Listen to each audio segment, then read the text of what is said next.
So it's all to play for still. I think so. Do you want to bet against us?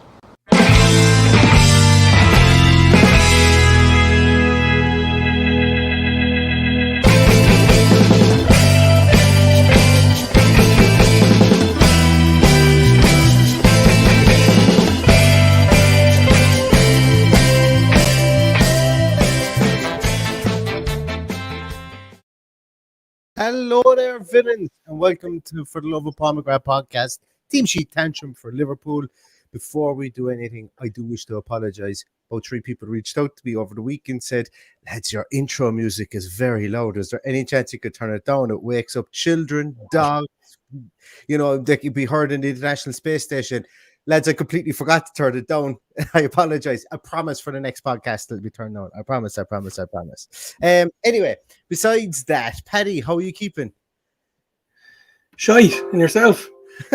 I'm great. I can't really complain. I was I had a funny morning that I can't talk about on the podcast in case there's any small ears around the place. But it was a good wholesome morning whereby maybe I put the grey beard to use, put it that way. That's the job. This morning, and it was bringing joy and happiness to some little people around the place. But it was superb. I better apologise in case I burst into a fit of coughing while we were on air because I've been sick all week. So we'll try and get through it. But I know for a fact the minute you make me laugh, I'll burst people's eardrums. So I'll try and make use of the mute button. And thankfully, people can't catch what I have through a podcast, so we'll be all right. Yeah, we'll be all right. And speedy recovery to you. But we've got Liverpool today. It's mad. The amount of people I know that are going to Anfield today to watch. Incredible, yeah. Amount of villains I know that are going, but also because of the amount of Irish people that are Liverpool fans. It seems like I would nearly go so far as to say my close circle. Well, I won't say my close circle of friends, but people I know, maybe about 1 in 10 people I know is probably going to Anfield today. It's mental. It seems to be and people would have had these booked months in advance.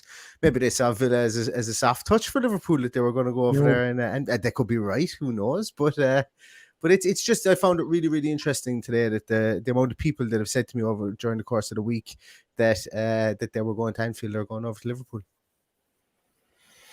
Yeah, and I always get this horrible fear of missing out when I log into Twitter in the morning of the match and people are in whatever train station with cans on their table and it drives me mad. And then you see them checking into various pubs around Liverpool city centre, and the one out by the ground, name of it escapes me. It was a great day in there one day, but it would have been one I would have penciled in, but it's there's just too much going on at the moment, so with COVID and everything else. So thankfully I didn't book anything because I wouldn't have been able to travel anyway. Exactly. Well, yeah. And I know it was on the cards for you. You were thinking about booking for this game, but everything happens for a reason, I suppose, and you didn't. And it's a good thing that you didn't. Just before we go any further, I'm looking at the comments here, and I want to give a big shout out to Brendan Townsend. Brendan, a stalwart of the streams. He's always here. He's always commenting. We're always chatting to him on Twitter. Brendan's getting married on Monday. On behalf of myself and Paddy, Brendan, best of luck with it on Monday. And listen, as I say, as you said there yourself, let's hope we can bring a win for it as well, so that you can you'll have an extra big smile for the photographs on the big day on Monday. Brendan.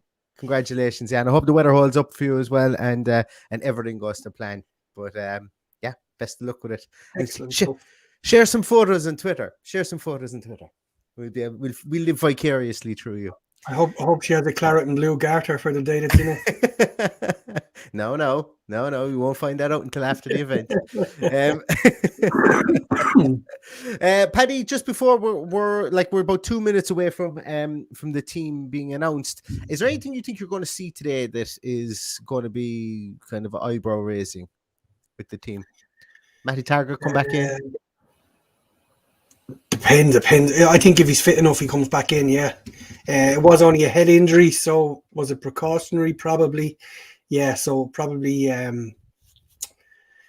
see Matt Target come back in. I think the only decision he has to make is probably around Danny Ings if he's fit enough. By the sounds of things, he doesn't think he's fit enough. So we'll probably see it relatively unchanged other than that. But nothing would surprise me. He's going to set his team out to try and keep these guys at bay.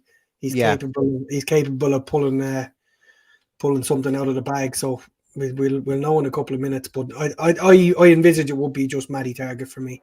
Yeah, I think so too, and I think that I think we might see maybe Ramsey or one of the midfielders, most likely Ramsey. I think step out for this game potentially, and Ashley Young to come in there to maybe Marshall Trent on that side and almost play.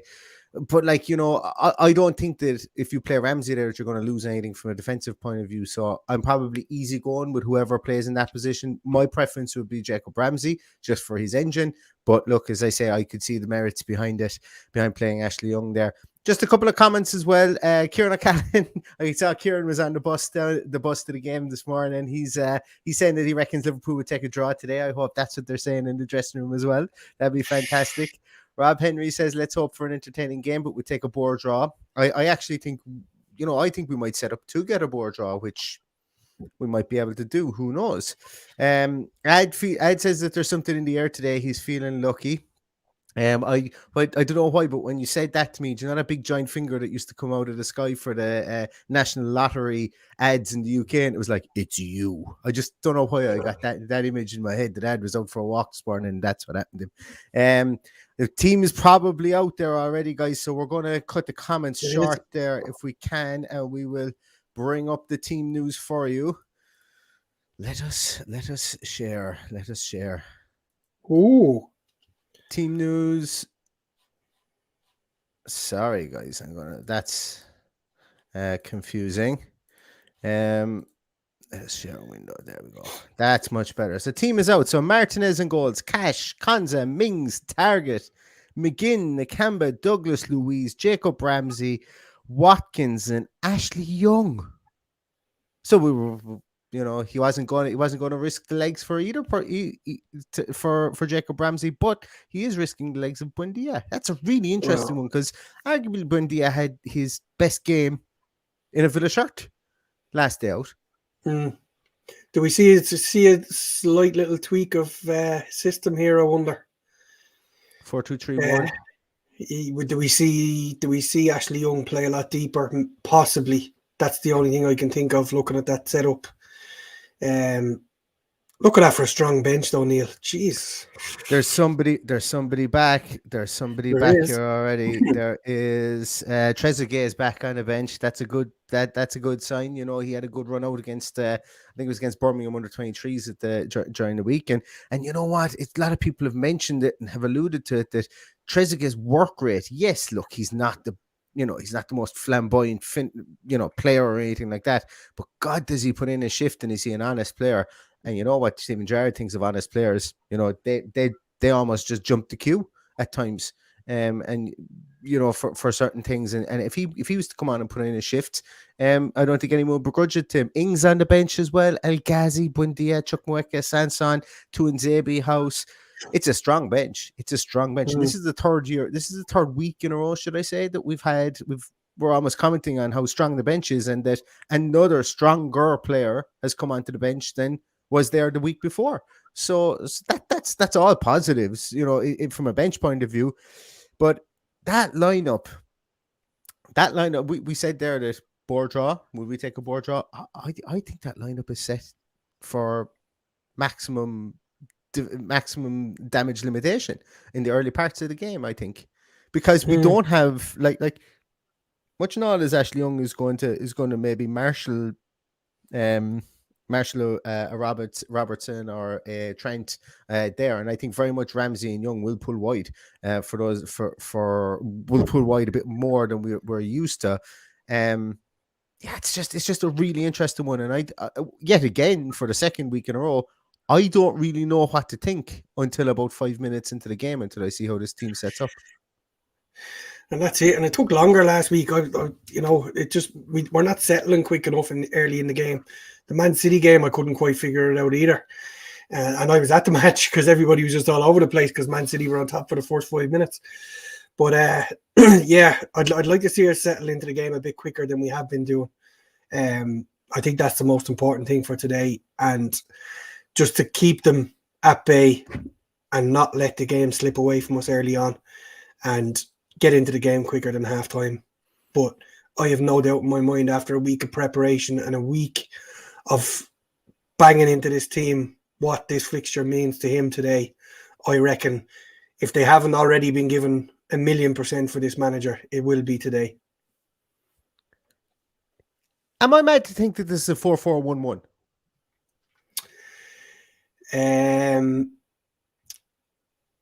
Is it a 4-4-1-1? 4-4-1-1, and what I mean, like, with potentially either Ashley Young being in the 10 position or Jacob Ramsey being in the 10 position behind Ollie Watkins. I can't see how this is a 4-3-3. I can't see a 4-3-3 either. I can't. Well, I can see a Well, 4-3-3, but I can't. Like, I can see and Jesus, I don't want to use the word naive, but I could see a 4-3-3 that doesn't take into account what Liverpool bring on the wings, because we filtered everything to the wings, and that's going to just play into Liverpool's plan at the moment. So my thoughts are, maybe if you have an Ashley Young in there, in the 10 position, or Jacob Ramsey in the 10 position, is just told to stand on Fabinho, let's just say, if he's there for being that double pivot, does that stop or does that hinder, does that slow the ball down getting out to the wings? Because fair enough, if Van Dijk or whoever's beside Van Dijk, maybe it's Matip, I don't know, I can't remember who's going to be playing the other side of Van Dijk, maybe Joe Gomez. But if they're there and they're just passing sideways or laterally to the fullbacks to get the attacks running, that's not ideal for Liverpool either. But if they can get the ball to Fabinho and give the fullbacks a head start, and then get the ball to them at diagonals, and that's why you play that pivot there. That's why you play someone like Fabinho in that position. It'd be interesting. And we're talking about Fabinho, but we don't even know who's on the Liverpool team. So let's have a look at that. Maybe this will and there he is, sure. Looks staring back at us. Alisson, Alexander-Arnold, Matip, Van Dijk, Robertson, Fabinho, Henderson, Thiago. Oh, there's passing in that midfield. Mane, Oxlade-Chamberlain, and Salah. Mane, Oxlade-Chamberlain, and Salah. I know Diego Jota was under the weather or injured. He's on the bench. He's on the bench as well. He is. That's an interesting one. That's an interesting team. Like, obviously, it's not weak or anything. God, don't get me wrong. But no, Firmino didn't make it, which is a plus point for us. But as I said there, it's going to be get the ball to Fabinho, Henderson, or Thiago to start those diagonal passes. And we know all Thiago does is just pass the ball. That's all he does. I know they've trouble all over the park, but there's no striker as such in there. Well, there's the most dangerous forward player in Europe at the moment. I would argue, in Mohamed Salah. He's the best player in the world at the moment, but he's not the central striker, is what I'm saying. There's nobody. It'll probably be Oxlade-Chamberlain, would it? I'd say that's Mane up there. Interesting. Yeah. No, knowing them, they'll play no one up there, and they'll just fucking run at us from 10 yards inside their own half and have great joy. Yeah. Because they can play in 45 different ways, or it's like I'm kind of almost as head scratchy at this lineup as I am at our own. And I think that probably plays into our hands a bit more, just from the point of view if we want to go and stifle early. Now, everything goes out the window. If Aston Villa conceded in the first 10 minutes, with a team like that can sit back and break look, the pace there is just undeniable. Yeah, take out Henderson or whatever. But literally, like, the speed and slickness of that team is just undeniable. Villa can't concede in the first... I'd almost go to say as Villa can't concede in the first half. No, definitely not. That would be a disaster. But look, we came back last week from 1 goal down for the first time in a very, very long time. So things are changing here. But the most important thing is we stay in the game and stay in touch. I'd love to see us get ahead and see how that pans out, and see how we can readjust the game plan to seeing out the game rather than to go and chase the game. So it'll be a very, very interesting one. Yeah, if we could pull off something like we did against, was it Arsenal last year? We scored in the first 90 seconds and literally just shut up shop and had a brilliantly disciplined defensive performance. Now, Paddy, I know I know you're feeling a bit under the weather at the moment, and I don't want to turn your stomach even more. But Stuart Atwell is the referee today.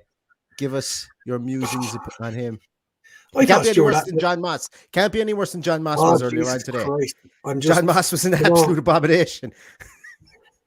I fell asleep and my phone pinged, and Noel Connaughton went, "What the hell is going on here?" And I missed it and had to watch it at halftime because I was asleep. Yeah, but Jimenez was stupid, but John Moss didn't. Sure, there was never a yellow card, and then he booked someone for blocking a free kick, which they haven't done all season. Yeah, exactly. But look, Stuart Atwell, as far as I was concerned, he's the VAR expert. What's he doing refereeing a match? He's always on fucking VAR.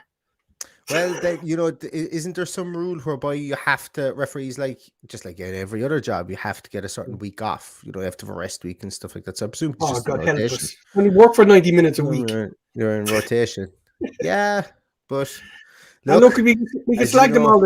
Slag them all we like, because I read a report this week on their wages, and I make no apology to slagging them anymore, because they're on professional contracts. They should be up to professional job, and John Moss wasn't up to a professional job earlier. So I take absolutely no problem calling them out for what they are.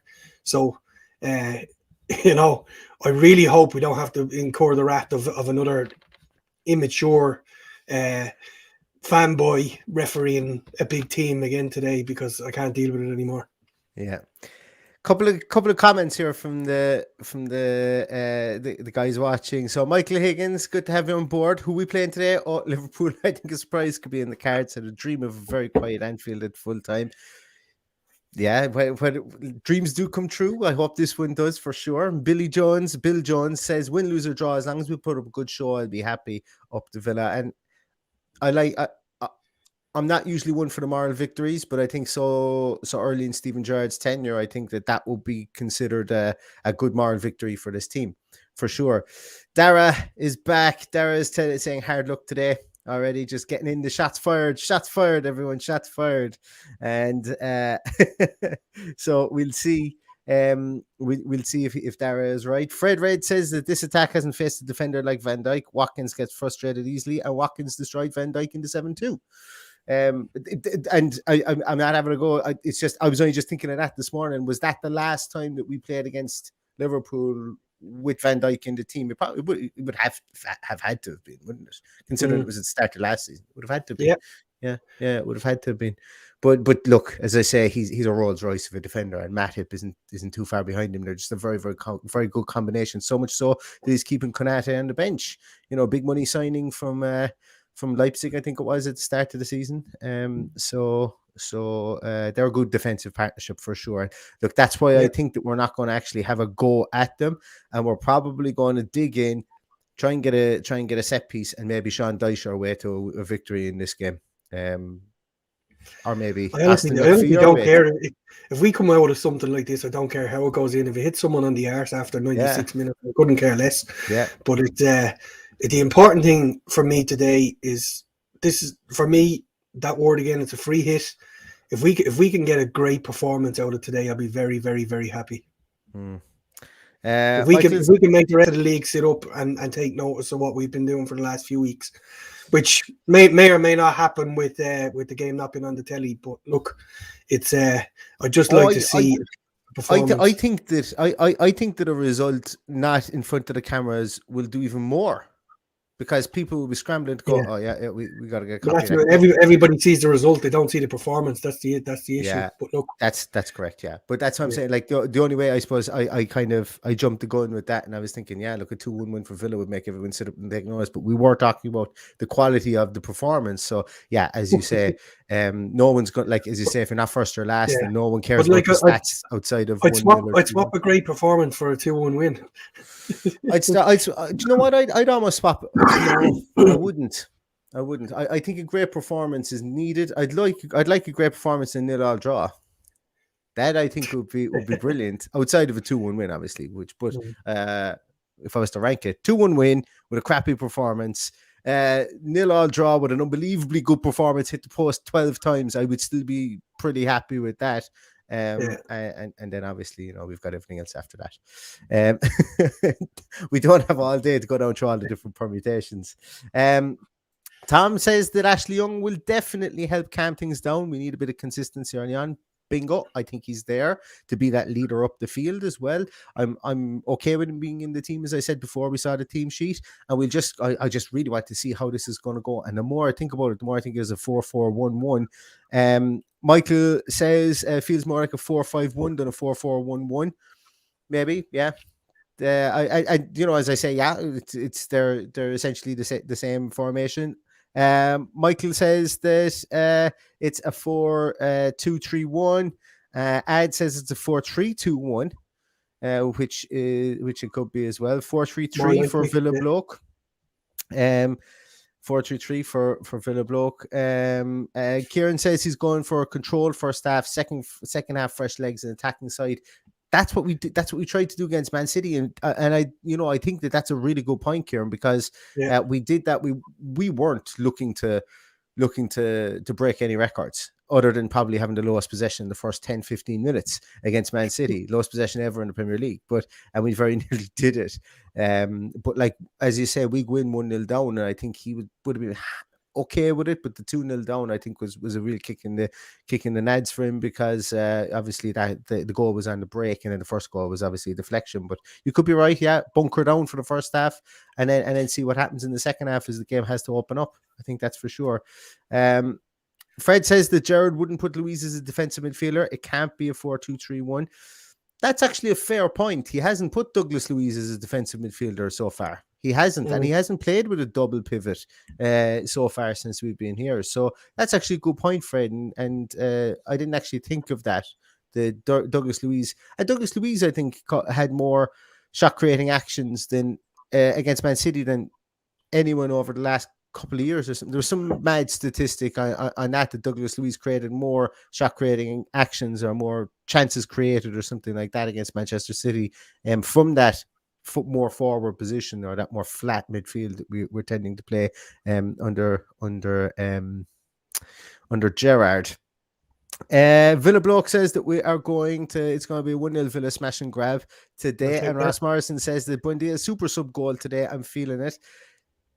That might be, yeah, like he was robbed last week, and would be interesting to see. And someone else put in a comment there a while ago.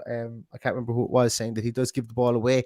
I think that's actually quite a good point too. The Buendia might not be in there today because we need more ball retention. Jacob Ramsey's very good at ball retention, as is Ashley Young. So retaining the ball up front, or in that kind of attacking third. And now I'm actually talking myself out of it, and I'm thinking maybe it is a 4-3-2-1, or the normal formation 4-3-3, that we're getting these guys up there. We're going to play those triangles, get it into their feet, and allow them to hold that ball up there to give our defense a break, because we didn't do that against Man City, and it was wave after wave after wave. But in the second half, we did it. In the second half, we were able to hold the ball up. So that's a really interesting point as well. And as I say, I flip-flopped on what I think the performance is going to be, because I've no idea until the first 5 minutes the way that the team is lined out. And by the way, I'm completely okay with him giving the ball away in the final third, because it means he's trying to do something special, which he has done, especially that goal against Crystal Palace. These things happen up there. You're going to get players giving the ball away when they're trying to do something special. So go easy on him. Yeah. Raymond says system versus system, 4-3-2-1 versus 4-3-3, Gerrard versus Klopp. Leader will change what they do for any team system. Going to be a good tactical match. We'll see. I don't think Klopp has no reason to change his system, and I think it's just going to be who's going to play that number 9. But I was talking to somebody last night, and they said that they actually mentioned that Firmino mightn't be playing, and everybody knew he had a knock, but they said it doesn't really matter who they put in that 9 position, because that 9 position is only occupied a centre half, so that the wide players can get wide. So that you can't double mark, or you can't bring a defender back into that defense, into make that 3 and push a centre half out there to give less space for one of their wingers to cut in, because that's really all their number 9 is there for. And plus, he just pulls back to the penalty spot, or he interchanges and he gives Salah a break, or that's really all they play on number 9 for anyway. Now, they do it really well, and it's not to minimize Firmino or anybody that they do play in that 9 position, because they're obviously part of the system. that's why they're there, and that's a really interesting one. So when we spoke about Oxlade-Chamberlain being the 9, maybe he is the 9. Maybe he is. Really interesting. Whoa, here we go. Let's see what are the odds. What would be the odds in that one? A 4-3 Villa. That would be good, Linky. Linky, I think I'm a bit too sick to be able to deal with that today. Yeah, we might be calling the Undertaker for that one if he'd go through a 4-3. Maybe a 4-1 would be a bit better for his health, but a 4-3. I think that might be all right. I do him in all together. Yeah, so I suppose really like this, it's been an interesting team sheet, Tantrum, because there's a lot of questions in Liverpool. Well, not a lot of questions, but there's one big question. I think with both sides is who plays up top for Liverpool, and what formation do we play with the players we have out there? And it's going to be it's going to be one that I think will be quite apparent in the first 5 to 10 minutes of this game, and hoping Villa can as I say, I think the biggest thing for Villa is minimize the damage early on.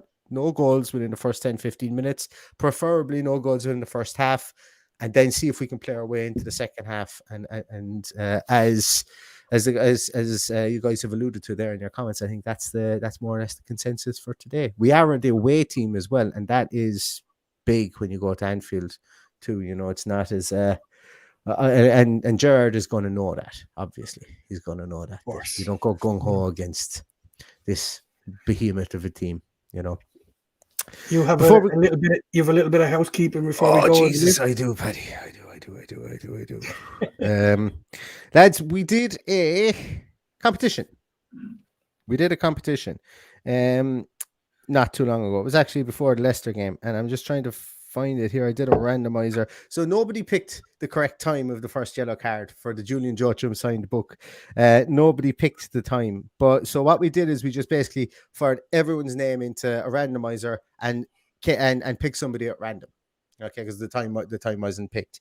And that randomly picked person was, drum roll, James Scott from Newcastle upon Tyne, judging by just on what it says on Twitter, and he's at James Scott 1978. So James, if you're watching, I will pop it up on Twitter. Give us a DM. We'll get that book sent to you. Signed copy of Julian Joachim's book there. And we will be doing some more giveaways coming closer, probably closer to Christmas, and maybe after Christmas. But before we do go, actually, and this isn't anything to do with a giveaway, you're not getting this. But I must say, the lads at Aston Brewing are doing an unbelievable job. This is not an advert or anything like that, but I don't know if any of you guys have got the first, second, or third edition, or maybe all three of them, but I had great crack last night putting these in frames. I don't know. It's just... I'm proud of the way I spaced them out, if you know what I mean? Because I've got hands like feet, and there's some deadly ones there. I'm not doing a great job here. This is like QVC at the moment, I think, is it? The way that I'm trying to show these, but they're brilliant. They're absolutely excellent. And to the lads in the Aston Brewing Co., fair play, and I hope all these editions keep on coming out because I want to litter my wall in them. I've got a couple of things. Oh, Jesus. I've got a couple of things through there recently. Stop shaking. I've got a couple of things there through recently that I will be hanging on the wall. So I'm going to be redoing my back wall there behind me because it's too similar to the way I had it in my last office. So I want to shake it up a small bit there. So some things have come true for Christmas, but they're class. The Aston Brewing stuff are absolutely class.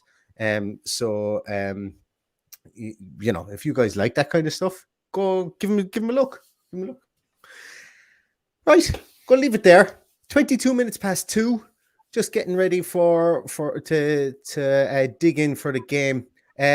Nobody in the comments mentioned anything to do about the F1 qualifying. I haven't watched it. I'm going to go in and flick through it at the moment. If you put in a comment in here, I'll permanently ban you from the YouTube channel. I do not want to know who finished on pole position, but that's irrelevant. Going to get ready for this game. Hopefully Villa will be on pole position come the end of 90 minutes today, and it would be a great shot in the arm for us as we rocket up the table, considering we've got Norwich on Tuesday, who have their COVID issues at the moment, potential COVID issues, and then Burnley later on in the week. So once again, thanks ever so much for everybody for watching, for listening, etc. And get yourself settled for this game. And all that's left to say, Paddy, is up to Villa. Up to Villa.